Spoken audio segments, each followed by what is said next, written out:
মিডিয়ার সকল বন্ধুরা যারা উপস্থিত হয়েছেন, প্রিন্ট মিডিয়া এবং ইলেকট্রনিক মিডিয়া, সবাইকে বলতে আমাদের খুশি হচ্ছে আপনারা আমাদের সঙ্গে ছিলেন 26 তারিখ যখন আমাদের নর্থ ইস্ট ইউথ ফেস্টিভ্যালের ইনঅগ্রেশন হয় পূর্বাশা গ্রাউন্ডে, আপনারা সেখানেও ছিলেন।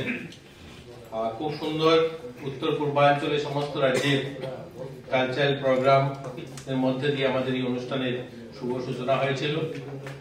26, 27, 28 আজকের দিন আমাদের যারা পার্টিসিপেন্ট ছিলেন তারা আমাদের রাজ্যে যে সমস্ত তাদের ইভেন্ট ছিল সেগুলো সহ আমাদের রাজ্যের অনেকগুলো দর্শনীয় স্থান তারা ভ্রমণ করছেন। আগামীকালকে 29 তারিখ ক্লোজিং সেরেমনি এবং প্রাইজ ডিস্ট্রিবিউশন বিবেকানন্দ ময়দানে হবে, আপনারা জানেন।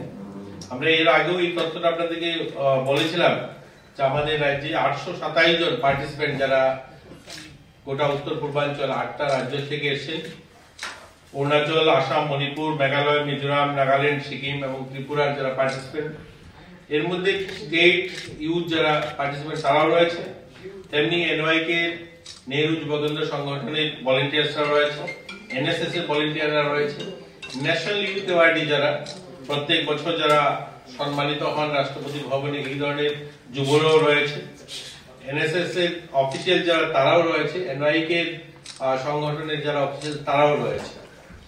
আগামীকালকে যে ক্লোজিং সেরেমনি যেটা আস্তাবল ময়দান অর্থাৎ বিবেকানন্দ ময়দান অনুষ্ঠিত হবে সেটা 5:30টায় শুরু হবে এবং মাননীয় মুখ্যমন্ত্রী থাকবেন সেখানে, এবং সেখানে বিশেষ সেলিব্রিটি যারা থাকছেন, সিনা সিস্টার সুরভি আমাদের রাজ্যেরই মেয়ে, আপনারা জানেন, সুনামধন্য সঙ্গীত শিল্পী, তিনি থাকছেন।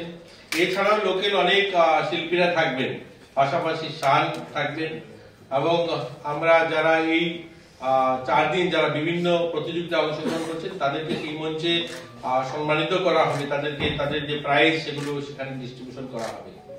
আপনাদের আজকে শুধু এই কারণেই আমরা আপনাদেরকে ডেকেছি, সবাইকে অবগত করার জন্য গোটা রাজ্যের যুব সমাজ, যুব বন্ধু যারা রয়েছে, যারা এই মাঠে আসবেন এই সেলিব্রিটিদের প্রোগ্রাম দেখতে, ওপেন টু অল, সবার জন্য মাঠ উন্মুক্ত থাকবে।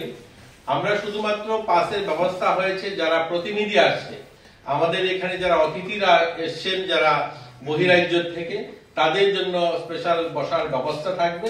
এবং রাজ্যের বিশিষ্ট গুণীজনেরা যারা রয়েছেন, সমাজসেবক এবং বিভিন্ন আধিকারিকরা রয়েছেন, চিফ সেক্রেটারি, মাননীয় মুখ্যমন্ত্রী সহ আমাদের মিডিয়া হাউসেরও কর্ণধার যারা রয়েছেন, চিফ এডিটর, বরিষ্ঠ সাংবাদিক যারা রয়েছেন, সিনিয়র সাংবাদিক যারা রয়েছেন, তাদের জন্য শুধু বসার সংক্ষিপ্ত জায়গা করা হয়েছে। বাকি মাঠ উন্মুক্ত থাকবে, গেট খোলা থাকবে। যুব যারা গোটা রাজ্য থেকে আসবেন, কোনো ধরনের কোনো পাস নিয়ে বা এন্ট্রি পাস নিয়ে কোনো ধরনের গুজব বা সেটা নিয়ে কোনো সমালোচনার প্রয়োজন নেই। সবাই মাঠে আসতে পারবে। বিবেকানন্দ ময়দান বড় ময়দান, এখানে 25-30 হাজার লোক সমাগম হয়। আমরা এখানে অনেকগুলো বড় প্রোগ্রাম করা হয়।